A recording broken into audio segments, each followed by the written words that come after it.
Hi అండి, అందరికీ praise lord. ఒక విచిత్రమైన సంఘటన నేను చూశాను. నైట్ 9 గంటలకి ఒక అమ్మాయి బస్ స్టాప్లో నిలబడ్డదండి, చిన్న బాబుని ఎత్తుకొని. నేను కూడా ఏదో పని మీద అక్కడే ఉన్నాను. ఆ బస్ స్టాండ్లో ఒకతే ఉన్నది. ఆ బస్ స్టాండ్లో ఇద్దరు ముగ్గురు ఉన్నారు. ఆ అమ్మాయి ఆ బాబుని ఎత్తుకొని ఆ బస్ స్టాప్లో కూర్చున్నది.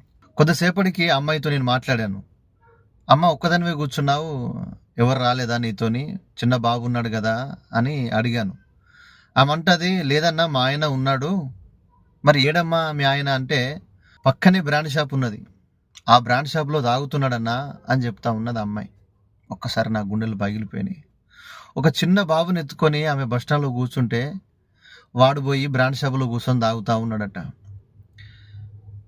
ఏ ఊరమ్మ మీది, ఎక్కడ అని చెప్తే కొన్ని విషయాలు చెప్పింది. ఆఖరికి ఆ అమ్మాయి అంటది, అన్న అందరినీ కాదనుకొని వచ్చాను, నేను లవ్ మ్యారేజ్ చేసుకున్నాను ఈ అబ్బాయిని, కానీ ఇతను నన్ను భయంకరంగా టార్చర్ పెడుతున్నాడు, ఇట్లా భయంకరంగా తాగుబోతుగా మారిపోయినాడు, నేను ఎవరికి చెప్పుకోలేని పరిస్థితి అయిపోయింది.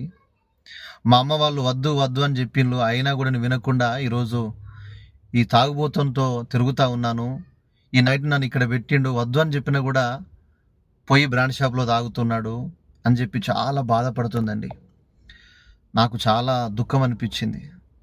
ఎందుకు ఈ విషయాన్ని చెప్తున్నానంటే, చాలామంది అమ్మాయిలు ఈ సినిమాలను చూసి, పనికిమాలిన ఒక చిల్లరగాలను చూసి, నేను ప్రేమిస్తున్నాను, నీకోసం చచ్చిపోతా, నాకు అమ్మద్దు నానద్దు ఎవలద్దు, నువ్వే నా ప్రాణం అని చెప్పి వాడు 4 సార్లు బైక్ వేసుకొని తిరగగానే వాడే ప్రాణం అయిపోయినాడు. జర కొద్దిగా స్టైల్ చేయగానే అమ్మాయిలు, ఇక వీడే నా రాకుమారుడు, ఇక వీనితోనే బ్రతుకుతాను, ప్రపంచంలో లేని హీరో వీడొక్కడే అని చెప్పి వాళ్ళ భవిష్యత్తును, కుటుంబ మర్యాదను అన్నీ పక్కన పెట్టి ఒక చిల్లరగాంతో తిరుగుతూ ఉన్నారు, ప్రేమ అని చెప్తా ఉన్నారు. మీరు గుర్తుపెట్టుకోండి, అది ప్రేమ కాదు, అది కేవలం కామము. ఈ రోజుల్లో ప్రేమ ఎక్కడదండి? ప్రేమ ఏమి లేదు. ఎవరిని నమ్మలేని పరిస్థితిలో ఉన్నది. కన్నా తల్లిదండ్రులే పిల్లల్ని చంపేస్తున్నారు ఈ రోజుల్లో. అలాంటిది ఎవడో నాకు కావాలని చెప్పి వాంతోని పోతే వాడిని చూసుకుంటున్న గ్యారంటీ ఏమైనా ఉన్నదా? లేదు. దయచేసి యవనస్తులారా, మీ జీవితాలను పాడు చేసుకోకండి.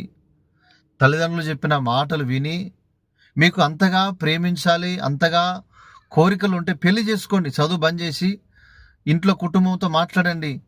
డాడీ మమ్మీ నేను పెళ్లి చేసుకుంటా, నేను చదవలేనని చెప్పండి, తప్పు లేదు.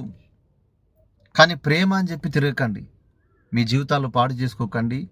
మీకు ఏమన్నా అయితే ఎవ్వరు రాడు మీ దగ్గరికి. తల్లిదండ్రులు, కుటుంబం ఎవ్వరు పట్టించుకోలేరు. ఏమంటారో తెలుసా? అది చేసుకున్నది కాబట్టి అదే భరించాలి అని చెప్పి నవ్వుతారు మిమ్మల్ని చూసి. దయచేసి యవన బిడ్డలారా, స్త్రీలారా, ముఖ్యంగా స్త్రీలకు చెప్తా ఉన్నా, మీ జీవితాలు పాడు చేసుకోకండి, మంచిది కాదు. ఎవ్వడు మంచోడు లేడు, అంత దొంగలు తయారైపోయినారు. లేదండి ఆయన మంచోడు, నా కోసం ప్రాణం ఇస్తా అంటున్నాడు, అంత ఉత్తదే. ఎవడు ప్రాణం ఇయ్యడు నీ కోసం. దయచేసి యవనస్తులారా జాగ్రత్త. ప్రేమ అని చెప్పి మీ జీవితాలు పాడు చేసుకోకండి. కుటుంబాన్ని కాదని చెప్పి ఎవరైనా మీరు అలా వెళ్ళారనుకో, నేను చెప్పాను కదా, మీ పరిస్థితి కూడా అట్లాగే ఏదో ఒక రోజు రోడ్ల మీద బస్ స్టాండ్లో నిలబడే పరిస్థితి వస్తుంది. జాగ్రత్త.